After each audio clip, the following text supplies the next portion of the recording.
Chapter 4 Shepherd.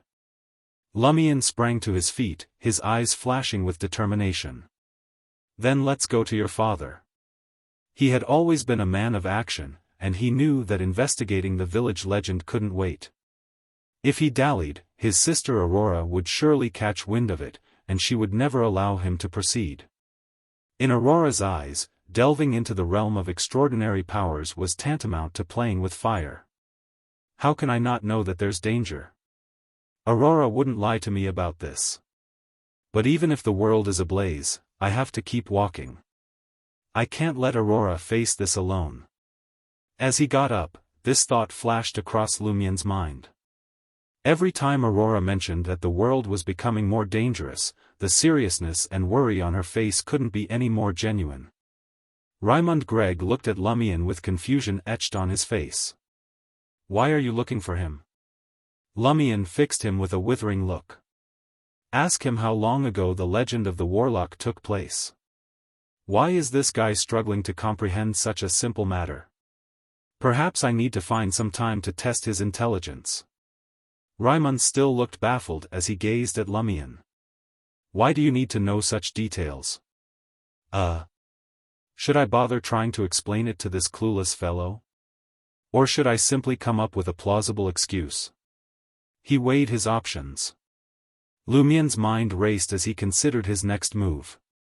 He knew that he couldn't keep his investigations a secret from his friends, but he also knew that pursuing the truth about the legend was a risky move.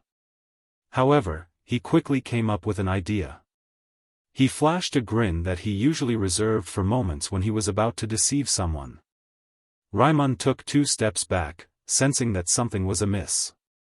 Spill it. Lumion adjusted his dark-colored shirt and linen jacket before smiling. I believe the legend of the warlock is worthy of our attention. What's so important about it? Raymond asked after some thought. There was indeed a warlock in our very village of Cordu in the past, Lumion said with a serious expression. Think about it, my friend. When I lie, I don't provide specific details like the time, place, and background that anyone could easily verify. However, this legend mentions a warlock who lived in Cordu, and if it were a fabrication, it would be too easy for someone to expose it as such. But that was ages ago, Raymond countered. I'm also referring to the people who were around when the legend first started circulating, Lumion explained, his smile widening. They could have easily confirmed whether or not a warlock lived in Cordu at that time. And since the legend has been passed down through generations, it's highly likely that it's based on a real event. Raymond remained unconvinced. But when you make up stories, you often use phrases like more than 100 years ago, centuries ago, long, long ago, to make it impossible for anyone to verify. That's precisely why I need to confirm it with your father, Lumion replied, a sly look in his eye that said, you see where I'm going with this, don't you? That's true, Raymond nodded slowly, accepting Lumion's explanation, but he couldn't shake the feeling that something wasn't quite right. As they left the square and delved deeper into the village, Raymond had a sudden epiphany. Mon Dieu, why do you want to confirm if such a legend is true? Warlock, mon ami, that's what we're searching for. If we can confirm the house where he lived and the place where he was buried, we might uncover his secret and gain magical powers that go beyond mere mortals, Lumion replied, his truthful words dripping with deceit. Raymond's expression turned skeptical. Don't tell me lies. Mon ami, most of those tales are created to scare little children. How can they be true? And on top of that, anyone who seeks the power of a warlock will end up in the Inquisition. The Intis Republic lay on the northern continent, where the orthodox deities were the eternal blazing sun and the god of steam and machinery.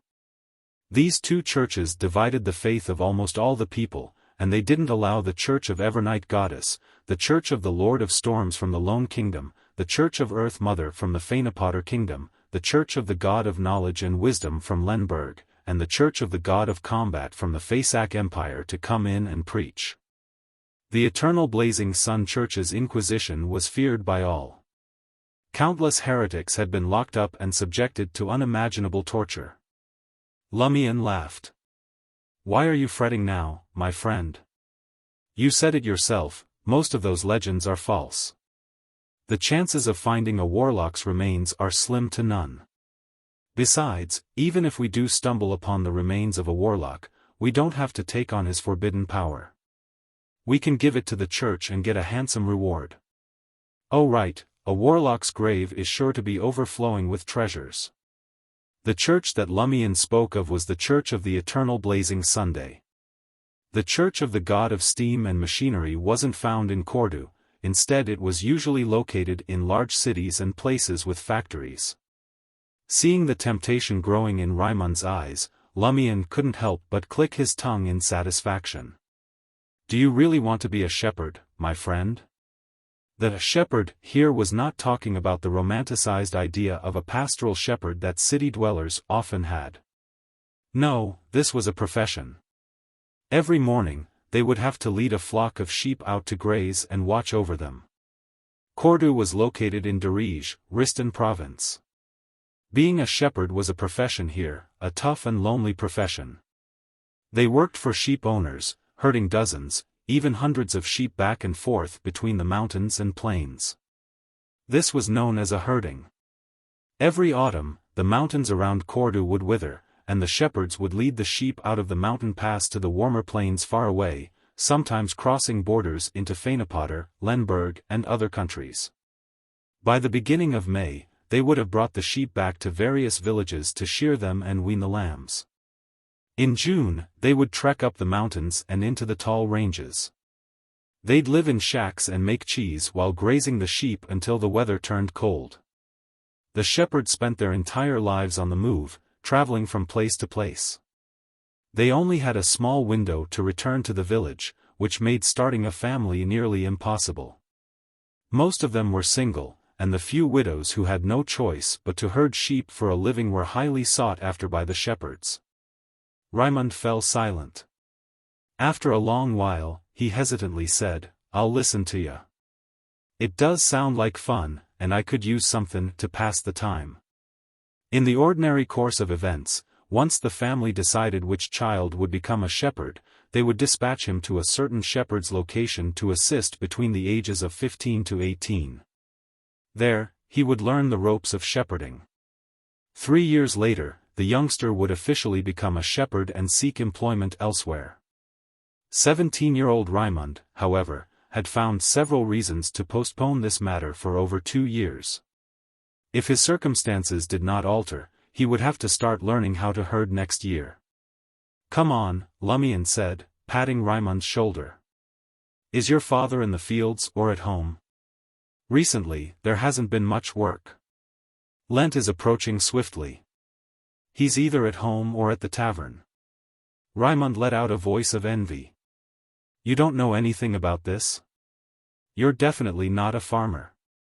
You have a fortunate sister." Lumion put his hands in his pockets and sauntered ahead, disregarding Raimund's lamentations. As they approached the rundown tavern in the village, a person emerged from the side street. This individual was dressed in a lengthy dark brown coat with a hood.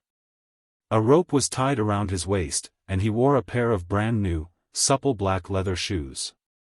"Pierre? Pierre of the berries?" Raimund cried out in surprise. Lumion halted in his tracks and turned to look. "That's me," Pierre Barry replied with a wide grin and a wave of his hand. He was a scrawny man with sunken eyes and greasy, curly hair. His stubble suggested it had been quite some time since he last shaved. "Why are you back?" Raimund asked in confusion. Pierre Barry was a shepherd and it was only the beginning of April. He should be tending to his sheep in the fields beyond the mountain pass. How in the world did he find himself in the village? He had only just begun his journey, and even if he had gone to Lemberg or the north of Feyenopoder, it would take him a month to return to the Dirige mountains. With his warm, smiling blue eyes, Pierre exclaimed joyfully, "Isn't it almost Lent? I haven't celebrated it for years. I can't miss it this year. Don't you worry. I have a companion to help me look after the sheep. That's the beauty of being a shepherd. Without a supervisor, as long as I can find someone to help me, I can go wherever I please. I'm free as a bird. Lent was a widely celebrated festival throughout Intis. People welcomed the arrival of spring in different ways and prayed for a fruitful harvest for the year. Although it had nothing to do with the Church of the Eternal Blazing Sun or the Church of the God of Steam and Machinery, it had already turned into folklore and didn't involve the worship of pagan deities. Therefore, it had gained the tacit approval of the Orthodox factions.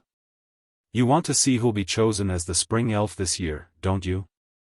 Lumion teased, flashing a grin. In Cordu, the people selected a gorgeous girl to play the role of the spring elf for Lent. It was all part of the celebration. Pierre laughed along. I hope it's your sister Aurora, but she definitely won't agree, and she's not the right age either. All right, he said, pointing towards the tavern just a stone's throw away. I'll head to the cathedral to pray. Drinks on me later. Raimund absent-mindedly replied, no need. You don't have much dough. As the good Lord himself has said, even if there's only one copper coin, we have to share it with our poor brothers. He recited an adage that was well known among the shepherds in the Darige region. Lumion beamed at Raimund, saying, Pierre's loaded. He's definitely treating us to a drink. He pointed to Pierre Barry's spanking new leather shoes. Pierre Barry was thrilled. My new boss is not too shabby. He gave me a few sheep and some wool, cheese, and leather. The shepherds were compensated with food, a small sum of money, and communal animals, cheese, wool, and leather. The amount they received was dependent on the agreement they had signed with their employer. For shepherds who had to travel long distances, having a good and suitable pair of leather shoes was the most pressing and practical desire. As Lumion watched Pierre Barry strut towards the town square, his gaze gradually became solemn and filled with suspicion. He silently muttered to himself, going away for a week or two or maybe even a month just to attend Lent? Lumion paused for a moment, his eyes scanning the area before he turned and strode towards the local watering hole with Raimund. The tavern was a nondescript establishment with no fancy moniker to speak of. The townsfolk affectionately referred to it as OL Tavern. Upon entering, Lumion's eyes darted around the room in their habitual manner. Suddenly, his gaze came to a halt. There, before him, was the foreigner who had departed so hastily the night before. She was alone, not in the company of Ryan, Leah, and Valentine. Her dress was a long, flowing orange garment, and her locks were a rich brown, tousled in gentle curls. Her piercing, sky-blue eyes were fixed on the scarlet-hued drink that graced her delicate hand. Beautiful and languid, she seemed out of place in the seedy, dimly lit tavern.